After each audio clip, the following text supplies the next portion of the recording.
Well, it has been a very long time since I've gotten the camera out to do a video here. But it's a new year. Got cleaning to do, moving some stuff out that I don't need, going through everything to decide what I don't need, and I figured it'd be a good time to make a video and bring you along. So today we've got knives. Now, I've never done a knife collection video, and I decided that I'd go ahead and do that since I've got some old knives, some really crappy, cheap knives that I don't need anymore. I don't have any reason to keep. But before I got rid of them, I wanted to document them. And most of those are in this box right here. So what we have here is mostly Maxim. Okay, these are all Maxim brand knives. Now, maybe Maxim was good in the past, but nowadays it's kind of on par with like Frost Cutlery and Maxim. Oh, what else was there? Fury. There's a bunch of different lines of knives that are really just crappy, cheap Chinese knives. I mean, this is one of them right here. I used this a long time ago, and here you see Maxim on it. Really cheap quality. The lock bar is almost fully engaged all the way over to the side. Just machined aluminum handles. It's just really cheap, really crappy. Who knows what kind of steel it is? Doesn't really hold much of an edge. It's still sharp right now, but this one is notable to me because it actually cut me. It gave me this scar right here. Get that in focus there. And that happened by carving on something like this into a piece of wood, and my finger, this is my fault, my finger deactivated the lock or disengaged the lock, and it came down on my finger and cut me. So that's one of the reasons that I don't really like this knife anymore, and I'm going to get rid of it. So let me show you some of the others. I guess I could keep it zoomed in. About there. And we'll show you some of the others. This one used to be my favorite. Now this plastic here is gummy. It's sticky and all kinds of crap. But I liked it because it took a pretty good edge and it had this nice continuous curve, kind of like a hunting knife. Nice belly to it. And it was comfortable for my hand back in the day. It still fits my hand pretty well like that. But it's sticky and it's disgusting and it's ugh. I'm just going to throw it away right now. Here's a little lock back, partially serrated, no liners, just really cheap. I mean, it's the kind of knife that's just a stupid little utility knife. Put a kind of gritty edge on it and cut boxes with it. Got a smaller version of that, the one that cut me.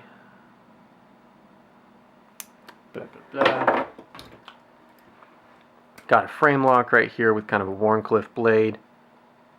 Super loose. Got this one here, straight edge. I tried to do some file working on the spine here. Didn't turn out that great. Kind of wavy.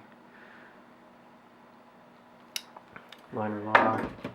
Got a lock back here. I used to play back in the day looking like this was a whale. So I thought it looked kind of like a whale, giant whale or something. Partially serrated. This one is actually one of them that feels like the higher quality of all of them because it's just got a little more weight, a little more sturdiness because it's all steel. But also a pretty crappy knife. Got another one that I tried doing some file working on. Liner lock, pretty loose. Like it doesn't even want to engage, and even when it does engage, it feels like it could almost just undo itself. Then of course this one again.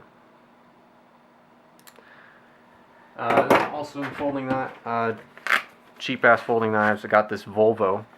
Comes with a little sheath. And this is one of those that's really sad that it's so cheap because it feels better in my hands than all the others. It's also smooth. But the screws back out easily. In fact, I think they kind of strip out. Oh yeah, on the clip.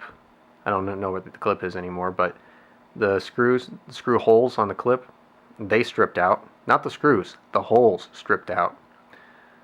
The thumb stud fell out while my sister was using it in the yard one day, so it's completely gone. But it's remarkably smooth for such a cheap, crappy knife. And I actually really like the look of it and the shape and the design and all. It's a nice looking knife, but it's just really crappy. So, kind of sad. There's that one. Put it back in sheath. And then we've got a Winchester. See a Winchester on the sheath. Good nylon sheath, durable, solid. It's got a plastic insert in it. Zoom it out a little bit. Button snap, steel bolster. Who knows what kind of woods these? Who knows what kind of wood this is? Brass pins, lanyard hole. No idea what the steel is. Probably a 440 something, 440A, B, 420 J2. I don't know. It takes an edge, but it won't really hold it. It's not a very good knife, really. It'll get the job done, but I mean, you can still find one of these at Walmart for about $10. Not necessarily Winchester brand, but I think they have an Ozark Trail, not a Schrade, but a couple other brands might make this same exact knife in pretty much the same orientation and sheath and everything. But it's just not worth anything to me anymore, so I'm going to throw this out. Along with all of these, they're going to go bye-bye.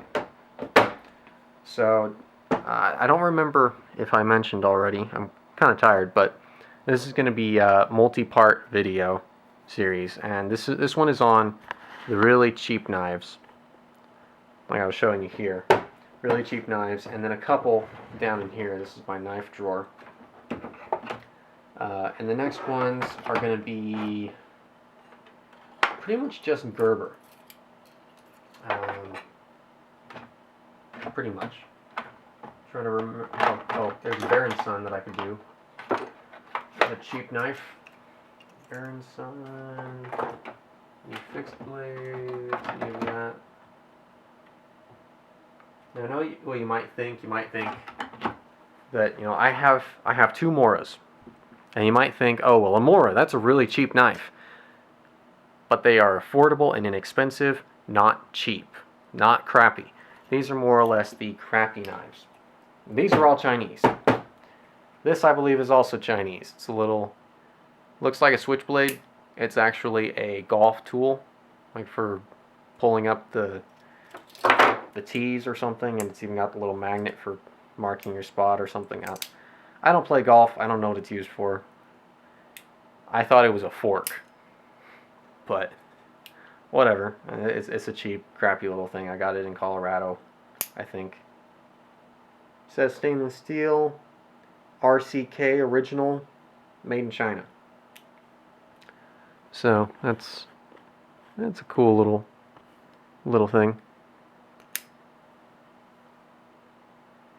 And it's got a magnet under that. So I guess if I ever play golf or ever start that, I'll use this, but who knows.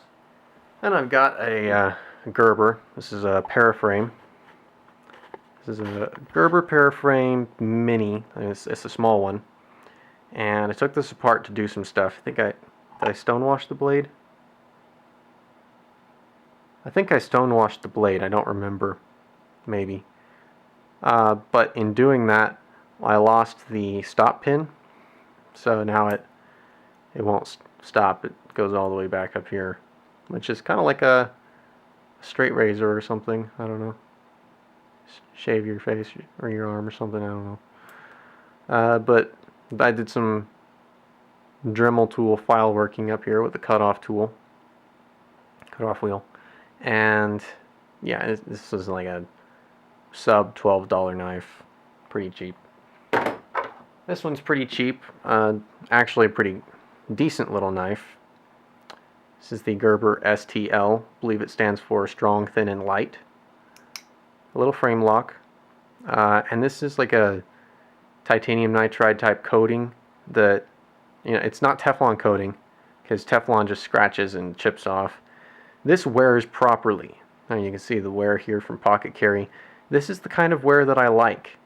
I absolutely detest Teflon coatings on knives because it looks like shit when it gets scratched up and it starts chipping, and it looks horrible. Titanium nitride or DLC coatings wear properly to where it actually has character when it wears, and it doesn't look like it's just a horrible piece of crap. And then one of the last cheap knife, I think it is the last cheap knife I'm going to show for this part, is this one. This is a Baron Sun, I think Sodbuster or something, but I'm including this because it was like $15. It's high carbon steel blade. I guess it would be a good steel if it didn't constantly get doled and rolled out in this spot right here, because it makes contact on the inside of the handle on the back spine, the spine and the backspacer spring. It's also incredibly rough. So it's a stiff spine. The inside here, you see that? You see this crap in here? That's stamped. That is a stamped blade that was barely cleaned up. And I filed a lot of that. I cleaned that up. But it's still horribly stiff and gritty and horrible. And on top of that, when you close the knife, it doesn't have a stop pin or anything, and it hits that, and then it compresses down like that, and it hits where the back spacer is up here, and it dulls the knife. So if you want to talk about American-made products as being better, I beg to differ. This is an American-made product that is an absolute shame. I mean, you look at that right there, USA. And you think anything made in USA is better than made in China or Taiwan or Japan? Look at this. I've got Swedish Knife, 12 bucks. Okay. Let me just zoom out here. Swedish Knife, $12 to $15. Fantastic knife, will last me the rest of my life. Good quality, good fit and finish, good quality control. Okay, we got here a Chinese knife. Was this one made in Taiwan? I don't even know. This is a Boker. We've got Chinese knives. We've got Taiwanese knives. We've got a Spyderco. Fantastic Spyderco. One of my favorite knives of all time. Made in Taiwan. Okay? Fantastic blade. Made in Taichung. Golden, Colorado. Well, hey, it's American made. Well, it's not my favorite. Seki City, Japan. Seki City, Japan here with the Ladybug. Fantastic little knife. The Delica and the Endura are some amazing knives. I don't have any of them. I'd like to have them in purple, but they're great knives. Made in Seki City, Japan. Fantastic blades. Cold Steel. Is this one made in Taiwan? Yep, Taiwan. The Voyager and the Espada. Made in Taiwan. Fantastic blades. Would not trade these for anything, okay? Fantastic. And this one, great defensive blade. And in Texas, 100% legal to carry, despite being 12 inches overall. Legal to carry. And I have carried this. I don't carry it with a pocket clip because the pocket clips are horrible. But overall, the knife is fantastic. So do not tell me, or anyone for that matter, that American-made products are better. That you should only buy American, okay? American is only a name. It is not quality. It is a name. So that's pretty much it for cheap knives and really crappy knives.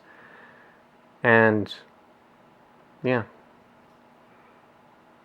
Oh, and it's really horrible considering that they use these nice big slabs of yellow G10. And it's just that crappy. So